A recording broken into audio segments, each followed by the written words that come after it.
Assalamualaikum warahmatullahi wabarakatuh. Perkenalkan, nama saya Muhammad Yasin. Saya mengajar mata pelajaran biologi di SMA Negeri 3 Toli-Toli, Kabupaten Toli-Toli, Provinsi Sulawesi Tengah.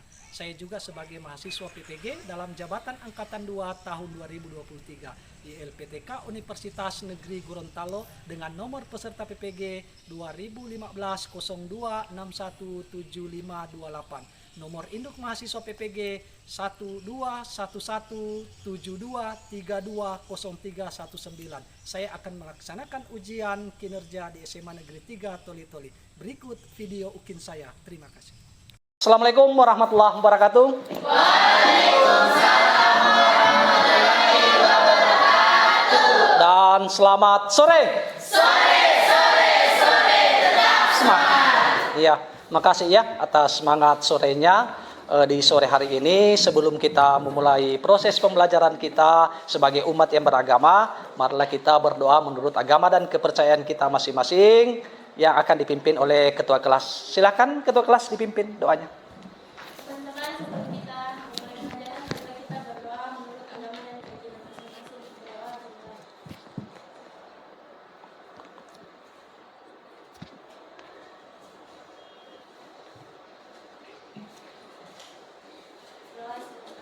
Makasih ketua kelas ya atas doa sore kita di hari ini. Bagaimana keadaan Anda di sore hari ini? Baik. Ya, sebelum kita memulai pembelajaran, silahkan saya memberikan kesempatan kepada kalian kurang lebih 2 menit ke depan untuk menyelesaikan aktivitas kalian sekaligus mempersiapkan proses pembelajaran kita di sore hari ini. Silahkan. Sambil saya mengecek ya yang tidak hadir hari ini. Yang tidak hadir hari ini ketua kelas siapa? Muhammad Nasril sama Muhammad Nasril, Muhammad Ferdi. Kenapa Muhammad Nasril? Sakit. Kalau Ferdi? Sakit juga. Ya sudah, kepada teman-teman yang terdekat silakan dibesuk dan kita doakan Ferdi dan Nasril bisa bersama-sama kita di pertemuan-pertemuan berikutnya ya. Ya Pak. Ya. Oke, makasih. Sekarang kita coba lanjutkan proses pembelajarannya. Jadi pembelajaran kita hari ini berbicara pada konsep hereditas pada manusia. Kalau pertemuan-pertemuan sebelumnya, pertemuan kita yang kemarin di semester kemarin, kita tuh berbicara hereditas pada hukum Mendel, di mana di situ kita sudah mengetahui hukum Mendel 1, hukum Mendel 2 dan bagaimana caranya proses penentuan gamet. Nah, hari ini kita coba kaitkan pembelajaran tersebut dengan hereditas pada manusia. Tentang hereditas manusia, apa sih yang Anda pahami tentang hereditas? Ya, silakan si Afifah terlebih dahulu. Hereditas adalah pola-pola pewarisan sifat yang diturunkan orang tua kepada anaknya melalui DNA. Ya, sangat baik ya. Naila? Pola pewarisan sifat dan perilaku dari makhluk hidup kepada keturunannya melalui DNA. Iya, bagus ya. Melalui DNA Anda sampaikan ada substansi yang dibawa menurun diwariskan ke keturunannya. Sekarang apa sih kaitan antara hereditas dengan manusia tersebut? Ada yang bisa menyampaikan? Afifah, silakan Afifah. Karena adanya persilangan antara induk betina dan jantan yang menghasilkan anak sehingga memiliki sifat keturunan dari induknya turun ke anaknya. Oke, baik ya. Sekarang kita lanjutkan prosesnya.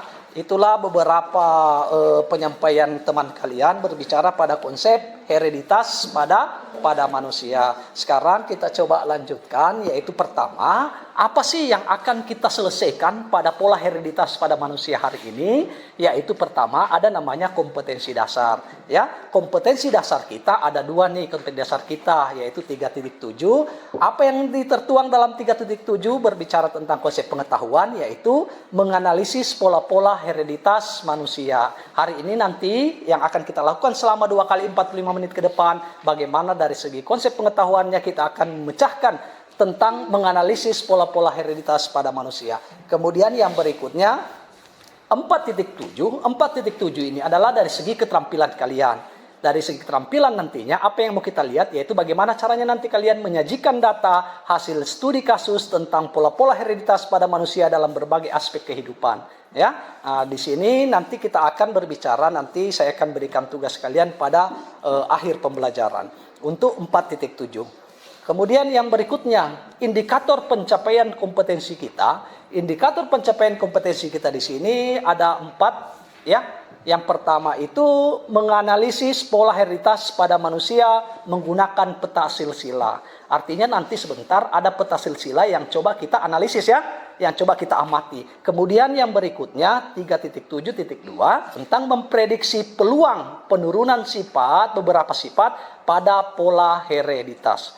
Kemudian yang berikutnya 4.7 menerapkan data hasil studi kasus tentang pola-pola hereditas pada manusia dalam berbagai aspek kehidupan.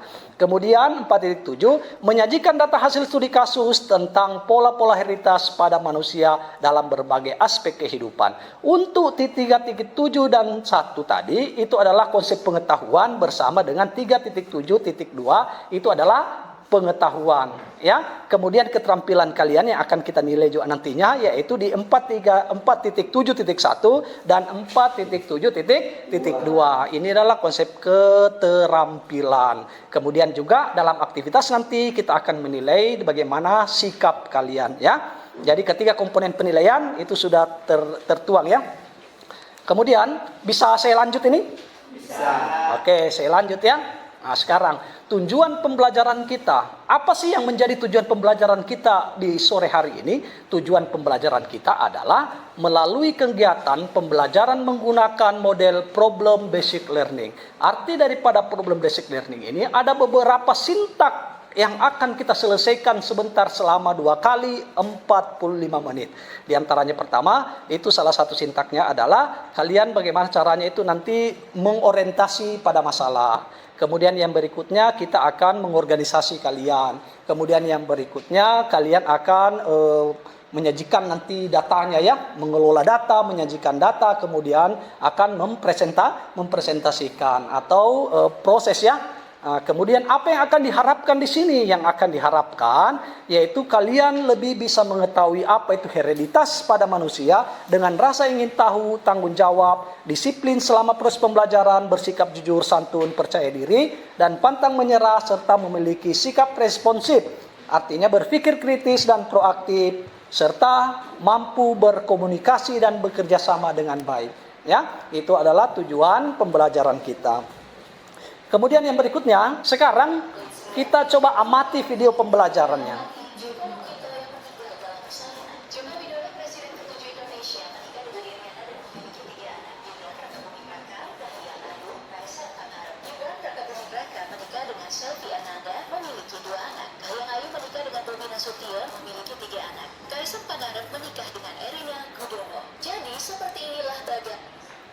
Ya, sudah bisa dilihat tadi peta silsilah daripada presiden kita, Presiden Joko Widodo. Nah, kalau memang sudah, sekarang silahkan Anda lihat nih. Ini fotonya nih. Ya. Fotonya silahkan Anda amati foto daripada keluarga Presiden Republik Indonesia yang ke-7. Sudah? Bisa dilihat? Sudah? Nah, kalau memang sudah, kita lanjutkan prosesnya. Coba kemukakan pertanyaan Anda yang berkaitan dengan video dan gambar yang Anda amati. Ada yang bisa mengemukakan pertanyaan terhadap video dan gambar yang telah Anda amati. Saya, Pak. Silakan Fahri. Kalau lihat dari gambar, anaknya Jokowi yang ini, yang Gibran dengan Kaisang ini mengikuti badan bapaknya terlihat agak kurus, sedangkan yang sana, Ya. yang Jokowi itu seperti mengikuti istrinya, ibunya, agak kurus badannya. Ya, itu adalah pertanyaannya. Ternyata kenapa ada bagaimana sih proses penurunan sifatnya? Ya kan seperti itu, ya. Terlihat daripada gambarnya ternyata ada kemiripan gitu ya, seperti itu. Baiklah, untuk menjawab rasa penasaran kalian, silahkan kalian membagi kelompok kalian kita awali pembagian kelompok dari sebelah kanan, ya, mulai berhitung dari nomor 1 sampai terakhir. Nomor 1 akan berpasangan dengan nomor 1 di kelompok 1, nomor 2 akan berpasangan dengan nomor 2 di kelompok 2, dan begitu seterusnya. Ya, silahkan kita mulai dari depan, dari Asmi. Silahkan Asmi. 1, 2, 3, 4, 5. Silakan Anda kembali ke pasangan kelompok kalian. Oke. Nah, sekarang gini. Sekarang proses pembelajarannya adalah di sini kita akan menyelesaikan dalam LKPD. LKPD kita di sini saya sudah lengkapi dengan barcode, ya. Silakan Anda lakukan scan. Kemudian nanti boleh dalam kelompok tersebut bisa scan semua, tetapi yang mengirim nantinya ke form saya, ke form Bapak ya, hanya ada satu perwakilan dari setiap kelompok ya. Akan seperti itu ya. Kita bisa kirim nantinya. Kemudian pada saat Anda presentasi, saya coba akan tampilkan apa yang kalian punya temuan ya hari ini ya. Silakan kelompok 1, kelompok 2 ya, kelompok 3,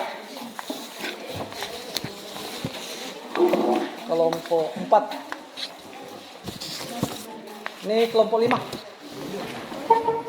Iya. Oke, kalian sudah ada semua ya. Nah, sekarang dengarkan instruksinya. Sekarang silahkan Anda lihat, Anda telaah, perhatikan, silahkan Anda telaah LKPD kalian, kemudian silahkan Anda menjawab pertanyaan yang ada pada LKPD Anda. Boleh di scan ya, boleh di scan. Apabila Anda mengalami kendala, diangkat tangannya ya, kalau memang ada masalahnya. Bisa di scan ya. Bisa di scan. Silahkan di scan. Pakai ini, kita punya kemarin ya. Pakai exam itu ya. Silakan. Coba, bisa masuk. Bisa ya?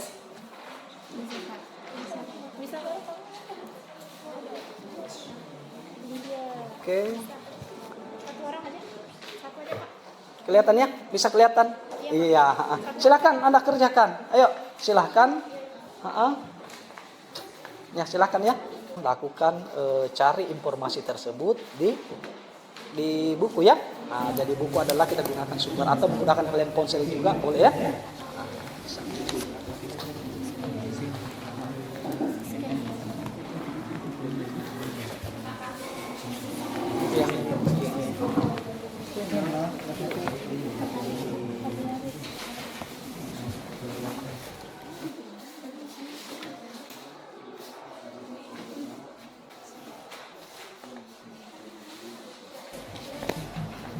Ya, sudah ya? Ya, lihat ya, di apa? Jadi di sini dilihat ini penjelasannya. Nah, ini kan normal.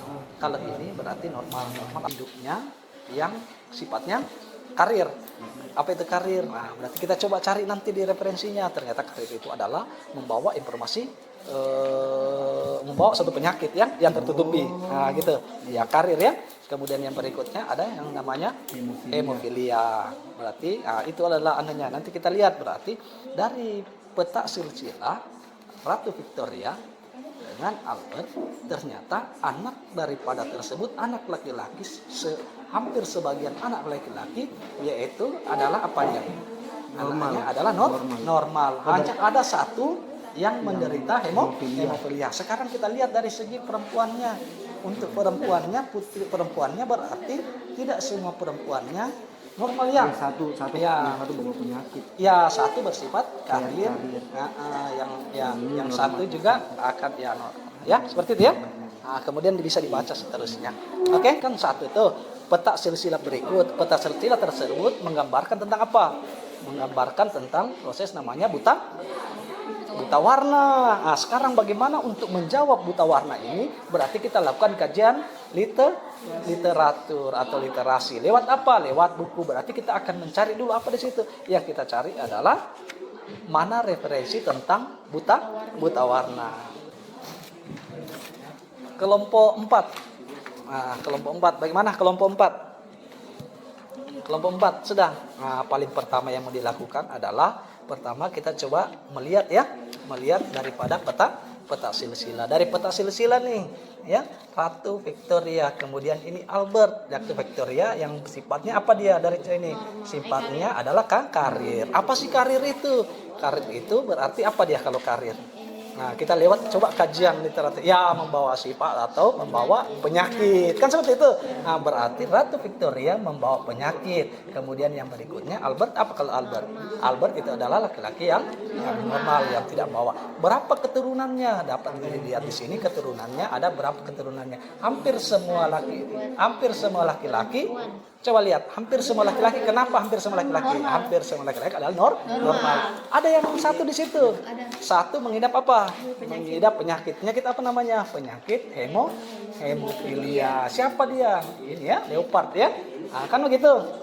Nah, kemudian yang berikutnya, ketika umpamanya leopard menikah dengan wanita yang normal, maka anaknya didapatkan satu perempuan yang karir dan anak laki-laki yang normal. Kan begitu caranya ya? Begitu cara membacanya. Kemudian setelah itu kita lakukan apa? Kita lakukan menjawab pertanyaannya. Nah, mana pertanyaannya tuh? Boleh, mana di scan? Bisa di scan itu. Bisa kita lihat dalam QR code itu ya. QR code-nya di scan itu. Supaya ada satu nanti ya, satu ponsel yang bisa untuk mengirim ya. Mengirim tugasnya. Nah, bisa coba satu. Pakai exam kalian, ya, pakai itu untuk ujian kalian, ya, pakai, ya, silakan gunakan, iya, silakan gunakan. Oke, kemudian, nah itu ya, nah, dari situ ada yang perlu kita isi, ada yang kita perlu isi. Sekarang coba lihat nih, nah soalnya kan di sini, apakah coba sila bisa semua ya, supaya bisa lihat lewat HP-nya semua saja, ya. Nah, bisa di scan. Nah, sekarang apa di situ nomor 1 pertanyaannya nomor 1 yang diminta? Bagaimana pola hereditas pada manusia? Ya, berdasarkan gambar. Gambar di sini, di gambar ini itu menceritakan tentang apa? Menggambarkan tentang apa? Silsilah ya. Antara perempuan normal dan laki-laki buta warna. Iya, dari mana? Bagaimana cara kita menjawab? Kita menjawab lewat kajian literatur. Boleh? Boleh. Bisa? Nah, sebentar saya coba lagi ya, cek kalian. Ada masalah? Ada masalah? Ya, bisa ya. Nah, sekarang kalau memang sudah pada tahapan tersebut, kalian sudah melihat semua soalnya, sekarang bagaimana caranya kita coba menjawab soalnya ya? Lewat kajian apa? Lewat kajian literatur. Kita coba lihat bukunya. Silakan Anda berkomunikasi, ya. Ini ada ini. Itu.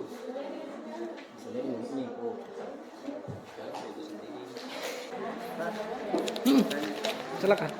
Kenapa? Kan kalau tidak punya warna itu artinya dia normal. Kalau Iya. dia albino dia.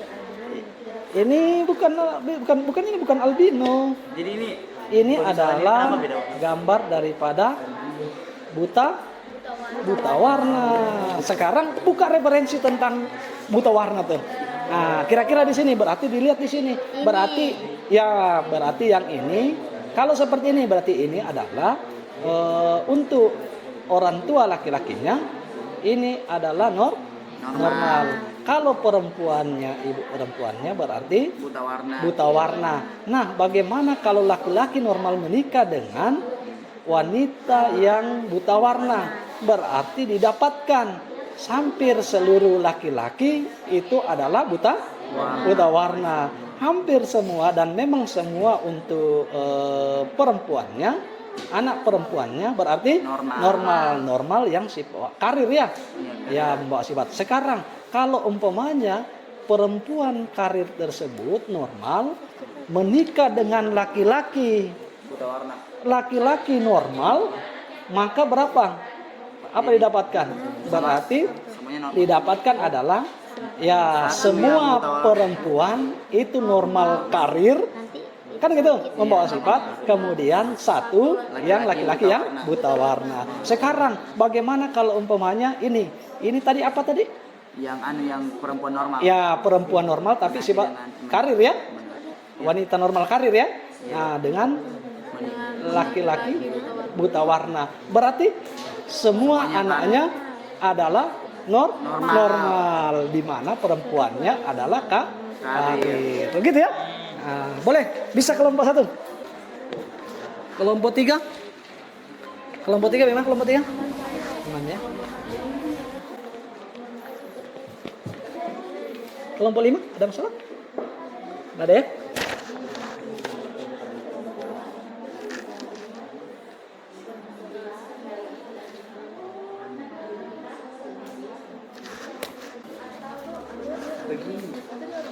Tidak begini.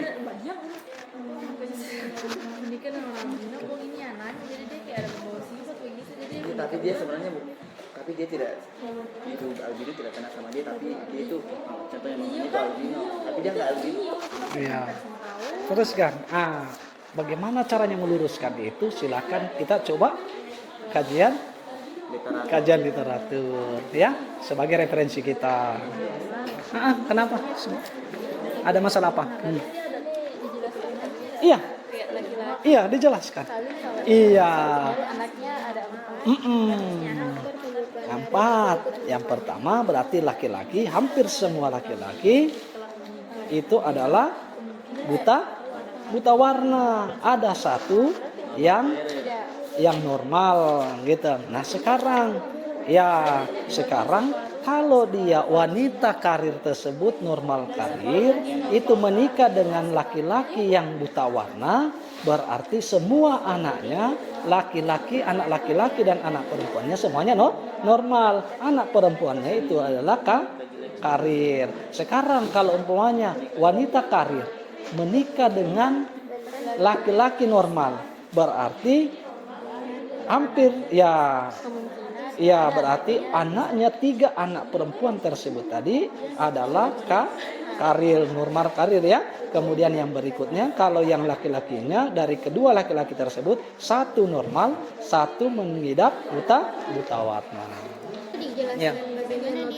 Itu berarti fenotipnya seperti apa sih fenotipnya? 1 berarti bagaimana nomor 1? Nomor 1 ya. Berarti 1 adalah wanita menghasilkan hemofilia. Kenapa 1 laki-laki hemofilia? Berarti ada pembawa sifat dari seperti itu ya. Bisa dituangkan saya seperti itu. Dengan perempuan normal menghasilkan laki-laki normal. Iya. Tapi dia kenapa? Iya. Laki-laki normal ya. Karena gitu. Bisa? Yang dia tidak. Bisa ya? Berarti kalau kalian bisa juga dia kalau umpamanya seperti ini, berarti di sini umpamanya C besar, C kecil, kemudian C besar, ya kan? Kemudian ada kurang kan bisa juga dibuatkan seperti itu kalian buatkan. Sekarang bagaimana caranya? Ini kan persiapannya sudah masalahnya nih. Nah sekarang bagaimana cara menjawab itu? Silakan. Ini berbicara tentang apa nih? Berbicara tentang genotipnya individu hemofilia. Sekarang dari mana bisa kita dapat informasi tentang hemofilia? Silakan dibuka bukunya, kemudian dituangkan jawabannya. Bisa? Oke.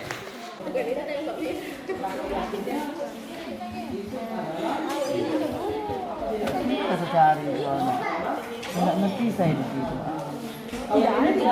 Ada.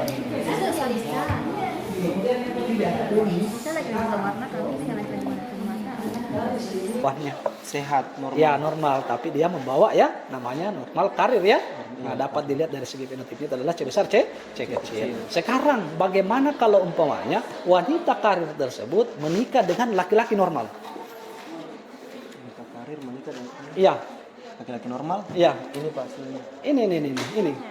ini. Oh, berarti semuanya normal. Nah, sekarang bagaimana kalau wanita karir tersebut menikah sama laki-laki normal. Ya, berarti coba. Bervariasi hasilnya Pak. Ya, Ada yang perempuan semua perempuan semua normal. semua normal karir ya, Ya, membawa sifat. Yang laki-laki ada berapa? Satu sehat. Satu normal, normal. yang Satu satunya buta warna. mengidap buta warna. Anaknya yang berkeluarga.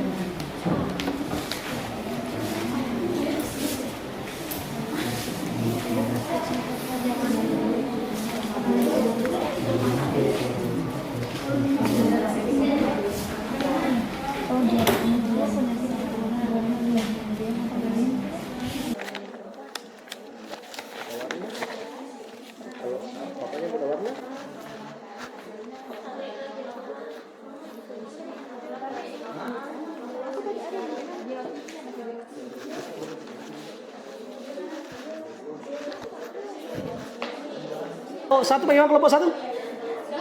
Sedikit lagi? Sedikit lagi. Kelompok 4 bagaimana? Aman. Sudah mengirim? Ya. Kelompok 5, bagaimana kelompok 5? Sedikit lagi ya. Oke, sudah ya. Kita sudah bisa? Kelompok 2 sudah bisa? Bisa. Sudah. Kelompok 3 selesai? Finish? Kelompok 4? Kelompok 5? Sudah ya? Oke, baiklah kalau memang sudah kita coba presentasi dari semua kelompok. Kita awal daripada kelompok 1, kelompok 2, kelompok 3, kelompok 4 sampai dengan kelompok 5. Hasil dari diskusi kami. Dari pengamatan yang kami lakukan mengenai silsilah keturunan Ratu Victoria, timbul beberapa pertanyaan sebagai berikut. Yang pertama, bagaimana sifat penurunan hemofilia pada silsilah Ratu Victoria? Jawabannya, hemofilia adalah penyakit yang disebabkan oleh kelainan genetik. Hemofilia merupakan kelainan genetik pada darah yang disebabkan adanya kekurangan atau defisiensi faktor pembekuan darah. Pada dasarnya, kromosom seks terdiri atas 2 kromosom, XX dan YY. Maka, apabila terdapat kelainan pada kromosom X, jika dia perempuan, maka hanya memiliki satu X, maka penderita mempunyai sifat carrier atau pembawa sifat. Sedangkan jika dia laki-laki hanya memiliki 1 kromosom X, maka penyakit akan bermanifestasi gejala. Faktanya, laki-laki tidak memiliki istilah carrier. Pewaris penderita hemofilia pertama pada silsilah keturunan Ratu Victoria adalah Leopold. Alel resesif untuk hemofilia tersebut kemungkinan pertama kali muncul pada keluarga kerajaan melalui terjadinya mutasi pada salah satu kromosom seks milik ayah atau ibu Ratu Victoria. Hal ini menyebabkan Ratu Victoria menjadi seorang carrier, walaupun Ratu Victoria tidak menderita hemofilia. Kemudian, Leopold menjadi pewaris hemofilia pada turunan berikutnya. Pertanyaan kedua, bagaimana sifat penurunan carrier pada silsilah Ratu Victoria? Jawabannya, berdasarkan keturunan dari silsilah orang tua Ratu Victoria, ibu Ratu Victoria mewarisi sifat carrier pada Ratu Victoria. Namun, pada kasus ini, Ratu Victoria tidak menderita penyakit turunan, tetapi Ratu Victoria bisa menurunkan atau mewariskan sifat carrier ini kepada turunan pertamanya yaitu Leopold dan dilanjutkan kembali oleh keturunan Leopold berikutnya. Alasannya karena Ratu hanya membawa 1 salinan gen penyebab hemofilia dan pengaruh gen tersebut ditutupi oleh gen dominan normal yang ada di dalam kromosom X-nya yang satu lagi. Kemudian pertanyaan yang ketiga, bagaimana bisa penyakit turunan atau cacat diwariskan kepada anak? Jawabannya, selain dari orang tua, penyakit genetik bisa diturunkan dari salah satu atau lebih dari generasi sebelumnya, seperti kakek, nenek, atau bahkan buyut. Gen yang paling dominan akan menentukan kondisi psikologis dan fisik anak. Pada kasus tertentu, anak yang sebelumnya tidak memiliki penyakit genetik itu bisa muncul jika dipengaruhi oleh lingkungan dan fisik anak. Jawablah pertanyaan berikut. Yang pertama, perhatikan peta silsilah berikut. Bagaimana pola hereditas pada manusia berdasarkan peta silsilah di atas? Jika laki-laki normal menikah dengan perempuan buta warna, akan menghasilkan seluruh perempuan yang normal dan setengah keturunan laki-laki buta warna. Dan apabila laki-laki normal pembawa sifat buta warna menikah dengan perempuan normal, maka seluruh anak perempuan normal karir. Dan apabila laki-laki buta warna menikah dengan perempuan normal akan menghasilkan seluruh laki-laki normal dan perempuan normal karir. Yang kedua, jika seorang normal pembawa sifat albino kawin dengan orang albino, bagaimana kemungkinan anak-anaknya? Kemungkinan 50% anaknya menderita albino dan 50% anaknya normal karir. Yang ketiga, jika seorang laki-laki bergolongan darah AB menikah dengan seorang perempuan bergolongan darah O, bagaimana kemungkinan golongan darah anak-anaknya? Jawabannya ialah jika golongan darah orang tua AB dan O, maka akan memiliki anak dengan golongan darah A dan B, ataupun A akan persentase A 50% dan persentase golongan darah B 50%. Nomor 4, seorang wanita bergolongan darah A yang menikah dengan seorang laki-laki bergolongan darah B, mereka dikaruniai anak mempunyai golongan darah O. Asalkan suami istri tersebut mempermasalahkan golongan darah anak tersebut, bagaimana penjelasan terhadap kasus tersebut? Hal itu terjadi karena adanya genotip heterozigot dari golongan darah A dan B tersebut. Yang kelima, perhatikan diagram pewarisan hemofilia tersebut. Jelaskan genotip pada masing-masing individu diagram tersebut. Nomor 1, diketahui perempuan normal menikah dengan nomor 2, laki-laki normal memiliki keturunan. Nomor 3, laki-laki hemofilia, laki-laki tersebut menikah dengan perempuan normal nomor 4 dan memiliki keturunan. Nomor 5, laki-laki normal, perempuan normal karir menikah dengan laki-laki normal, yaitu X besar, H besar, X besar, H besar 25% perempuan normal, X besar, H besar, X besar, H kecil 25% perempuan normal karir, X besar, H besar, Y besar 25% laki-laki normal, X besar, H kecil, Y besar 25% laki-laki hemofilia. Perempuan normal menikah dengan laki-laki hemofilia menghasilkan X besar, H besar, X besar, H kecil 20% perempuan normal karier, dan X besar, H besar, Y besar 50% laki-laki normal. Sekian pesan dari kami. Assalamualaikum warahmatullahi wabarakatuh. Ya, waalaikumsalam warahmatullahi wabarakatuh.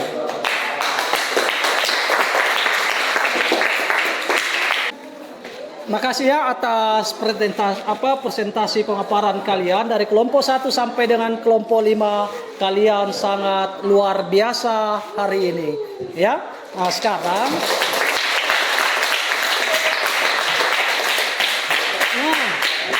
gini ya, agar tidak terjadi miskonsepsi kita dalam proses pembelajaran apa yang telah kalian tuangkan tadi dalam bentuk LKPD kalian, silahkan amati penjelasannya. Kemudian yang pertama tuh dari sini kita kan berbicara hari ini pada konsep hereditas pada manusia. Nah, item yang diturunkan, sifat yang diturunkan itu ada namanya penentuan jenis kelamin, ada penyakit menurun, dan ada namanya golongan darah. Di mana penentuan jenis kelamin tersebut berdasarkan di situ ada kromosom seks, itu gonosom, kemudian yaitu apakah dia laki-laki ataukah dia perempuan. Kemudian yang berikutnya ada penyakit menurun, itu kromosom tubuh atau otosom, dan kromosom X pada kromosom seks atau gonosom.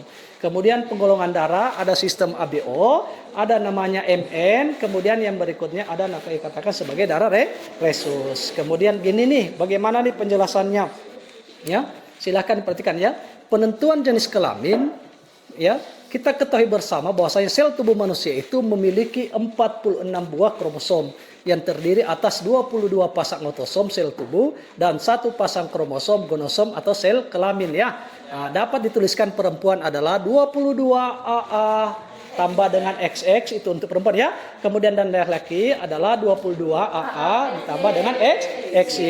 Kemudian dapat disaksikan dari gambar tersebut tadi. Nah, kromosom X sperma tersebut tadi itu satu membawa X dan satu membawa untuk Y. Maka bagaimana caranya kalau penentuan untuk perempuan? Apabila X tersebut tadi itu naik ke atas ya. Perhatikan ya. Nah, satu sel sperma mengandung satu kromosom X atau Y. Jika ovum dibuahi oleh sperma X, maka akan hasilnya menjadi apa? Menjadi perempuan. Ya. Ini kan tadi itu. Setelah kita mengetahui penentuan jenis kelamin, maka ada lagi yang dikatakan adalah penyakit keturunan. Apa sih penyakit keturunan? Ya, penyakit keturunan adalah kelainan genetik yang diwariskan dari orang tua kepada anaknya, namun ada orang tua yang hanya bertindak sebagai pembawa sifat atau biasa disebut dengan kata karir. Penyakit keturunan disebabkan karena kelainan gen, ya. Disebabkan karena kelainan gen pertama itu ada yang dikatakan sebagai buta warna. Apa sih buta warna itu? Buta warna merupakan penyakit keturunan di mana tidak dapat membedakan warna, misalnya merah dan hijau. Gen penyebab buta warna itu dapat dituliskan ya pada kromosom X, di mana alelnya gen adalah gen C besar ya, dan dapat lebih sering diderita laki-laki daripada perempuan. Untuk lebih jelasnya perhatikan penjelasan bagan di samping. Lihat tuh ya. Hemofilia adalah merupakan penyakit keturunan yang ditandai dengan darah sukar membeku. Hemofilia tersebut ditentukan oleh gen H kecil yang terdapat pada kromosom X ya. Alelnya gen H besar menyebabkan sifat normal. Hemofilia hanya dijumpai pada laki-laki karena gen ini bersifat letal pada perempuan, menyebabkan kematian ya. Kemudian yang berikutnya, meskipun demikian perempuan bersifat karir dan menurunkan ke anak laki-lakinya. Nah, silakan lihat tuh, perhatikan tuh, kita lihat pada parentalnya tuh. Kalau perempuan normal dengan laki-laki hemofilia itu menikah, maka di sini kita dapat lihat gametnya ya. Gametnya adalah X besar, H besar. Kalau laki-laki hemofilia berarti X besar, H kecil. Bagaimana keturunan pertamanya? Keturunan pertamanya adalah 50% perempuan normal yang bersifat karir, kemudian 50% laki-laki normal. Sekarang bagaimana kalau umpamanya perempuannya normal karir tersebut disilangkan dengan laki-laki normal? Maka kita dapat lihatkan gametnya adalah X H besar, X H kecil itu dengan X H kecil Y untuk laki-laki normal ya. Kan seperti itu. Nah, mana gametnya? Kita lihat gametnya berarti X H besar, X H kecil, kemudian X H besar sama Y. Kemudian berapa sih? Bagaimana keturunan F2-nya? Keturunan F2-nya didapatkan 25% perempuan normal, 25% perempuan normal karir, kemudian yang berikutnya 25% laki-laki normal, dan 25% itu laki-laki hemofilia. Kita coba pada albino. Albino itu adalah merupakan kelainan yang ditandai tubuh penderita tidak mampu membentuk pigmen melanin sehingga kulit dan rambutnya berwarna putih. Nah, ini tadi penggolongan darah ya. Untuk penggolongan darah ada namanya sistem ABO, kemudian yang berikutnya ada lagi sistem MN, kemudian yang berikutnya adalah sistem Rhesus ya. Terakhir ya, terima kasih atas partisipasi. Apa perhatiannya? Nah, sekarang aktifkan aplikasi exam kalian ya untuk mengerjakan soal. Ya, sekarang silahkan saya akan bagikan barcode. Setiap orang itu mendapatkan, setiap kelompok mendapatkan 2 barcode ya. Silahkan lakukan scannernya, kemudian Anda kerjakan soalnya ya.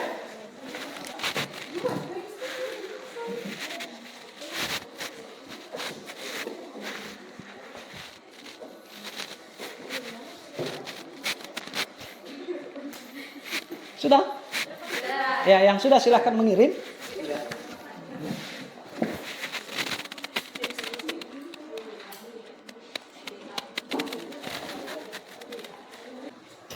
Ya, sebelum kita mengakhiri proses pembelajaran kita, di sini ada tugas yang akan dikumpulkan pada pertemuan berikutnya. tugas ini saya akan kirim linknya ya. Saya akan kirim linknya supaya kalian akan mengerjakan lewat link tersebut. Kalian mengirim tugasnya ya. Ya, apa tugas kita? Tugas kita adalah buatlah peta silsilah yang menggambarkan dimunculkannya keturunan yang bergenotip wanita normal, wanita karir, wanita hemofilia, pria normal, dan pria hemofilia. Itulah yang menjadi tugas yang dikirim. Nanti jawaban kalian Anda kirim lewat link ya, yang telah saya bagikan. Terakhir ya, sampai jumpa pada pertemuan berikutnya. Sebelum kita mengakhiri pembelajaran kita, silahkan Anda untuk pertemuan berikutnya, silahkan Anda baca berbicara pada konsep mutasi ya. Oke, pada mutasi. Bisa sampai di sini? Bisa. Oke, sekian pembelajaran kita sampai sini. Sekian, assalamualaikum warahmatullahi wabarakatuh.